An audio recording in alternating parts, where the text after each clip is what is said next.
আসসালামু আলাইকুম। আপনারা সবাই কেমন আছেন? আশা করি সবাই ভালো আছেন। আপনাদের দোয়ায় আলহামদুলিল্লাহ আমিও ভালো আছি। প্রতিদিনের মতো আজকেও আমি নতুন একটা রেসিপি নিয়ে হাজির হলাম। আজকে আমি বানাবো চিকেন টিক্কা মশালা। এটা খুবই মজাদার। এটা নান, রুটি, পরোটা, ফ্রাইড রাইস অথবা পোলাওয়ের সাথে একদম পারফেক্ট একটা রেসিপি। চলুন পুরো রেসিপিটি আপনাদের সাথে শেয়ার করি। এখানে আমি 1 কেজি পরিমাণ মুরগির মাংস নিয়েছি। এখন এটাকে ভালো করে ম্যারিনেট করে নিব। এজন্য আমি এক এক করে সব উপকরণগুলো মিশিয়ে নিচ্ছি। প্রথমে আমি দিয়ে দিচ্ছি 3 টেবিল চামচ পরিমাণ টক দই, 1 চামচ আদা ও রসুন বাটা, দিয়ে দিব 1/4 চামচ হলুদ গুঁড়া, হাফ চামচ জিরা গুঁড়া, কাশ্মীরি লাল মরিচ গুঁড়া 1 চামচ, দিয়ে দিব কালো গোলমরিচ গুঁড়া হাফ চামচ, আর দিয়ে দিব স্বাদ মতো লবণ, আর দিয়ে দিচ্ছি একটা দারচিনি ও 2টো এলাচ। এখন আমি এগুলো ভালো করে মিশিয়ে নিব।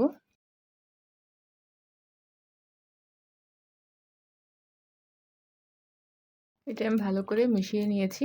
এখন আমি রেস্টে রেখে দিব আধা ঘন্টা মেরিনেট করার পর ফিরে এলাম। এখন আমি এটাকে ভালো করে ফ্রাই করে নেব। আমি চিকেনগুলোকে ভেজে নেব, এর জন্য চুলাটা কড়াই বসিয়ে দিয়েছি। এখন দিয়ে দিব তেল।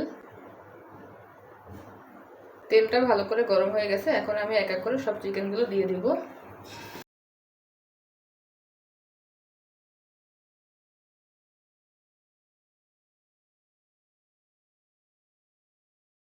আমি এক এক করে সবগুলো দিয়ে দিয়েছি। এখন অল্প অল্প একটু ভালো করে ভেজে নিয়েছি। এক পাশটা ভালো করে ভেজে নিয়েছি। এখন আস্তে আস্তে সবগুলো উল্টে দিব।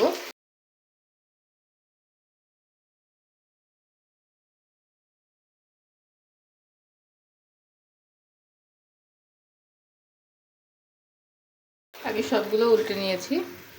আমার সবগুলো চিকেন ভাজা হয়ে গেছে। এখন আমি এক এক করে সবগুলো তুলে নিচ্ছি।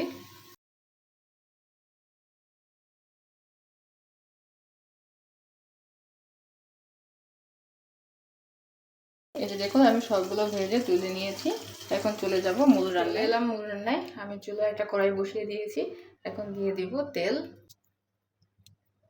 তেলটা গরম হয়ে আসলে আমি দিয়ে দিব 5টা লং, 1 চামচ আস্ত জিরে, 2টা শুকনো মরিচ, 3টা এলাচ ও একটা দারচিনি। এগুলো এখন আমি ভালো করে একটু ভেজে নেব। আমি এগুলো কিছু সময় ভেজে নিয়েছি। এখন দিয়ে দিব 2টা বড় সাইজের পেঁয়াজ কুচি। এখন একটা ভালো করে ভেজে নেব।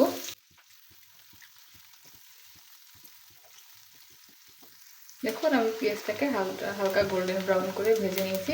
এখন দিয়ে দিব 1 চামচ আদা ও রসুন বাটা।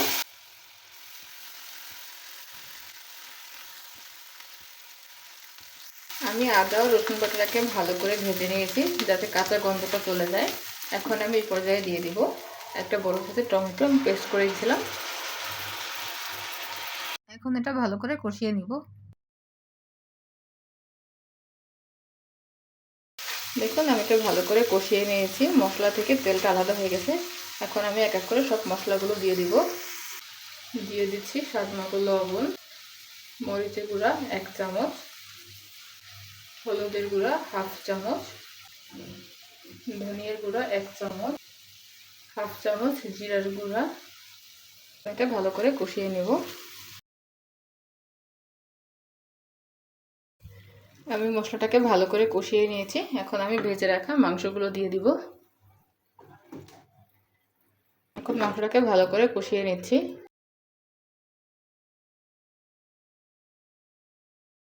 আমি মাংসটাকে খুব ভালো করে কষিয়ে নিয়েছি। এখন আমি এই পর্যায়ে দিয়ে দিব পানি। এখন আমি মাংসটা সিদ্ধ হওয়ার জন্য একটা ঢাকনা দিয়ে ঢেকে দিব। 20 মিনিট পর ফিরে আসছি। 20 মিনিট পর ফিরে এলাম। দেখুন আমার চিকেনটা কিন্তু প্রায় হয়ে আসছে। এগুলো ভালো করে সেদ্ধ হয়ে গেছে। এখন গ্রেভিটাকে একটু টেস্টি করার জন্য আমি এখানে দিয়ে দিব 2 চামচ ফ্রেশ ক্রিম। আমি এটা খুব ভালো করে মিশিয়ে নিচ্ছি।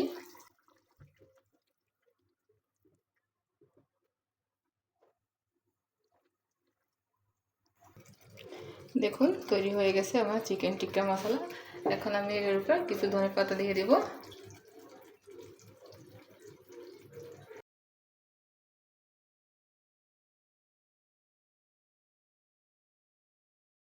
তৈরি হয়ে গেল আমার চিকেন টিক্কা মশলা। এখন আমি গরম গরম বাটিতে সার্ভ করে দেখুন। আমি গরম গরম সার্ভ করে নিয়েছি আমার মজাদার চিকেন টিক্কা মশলা। দেখুন কালারটা কতটা সুন্দর হয়েছে এবং গ্রেভিটাও অনেকটা পারফেক্ট এবং খুবই মজা হয়েছে এবং মাংসটা একদম পারফেক্টলি সিদ্ধ হয়েছে। যদি আপনাদের ভালো লাগে আপনারা বাসায় অবশ্যই ট্রাই করবেন।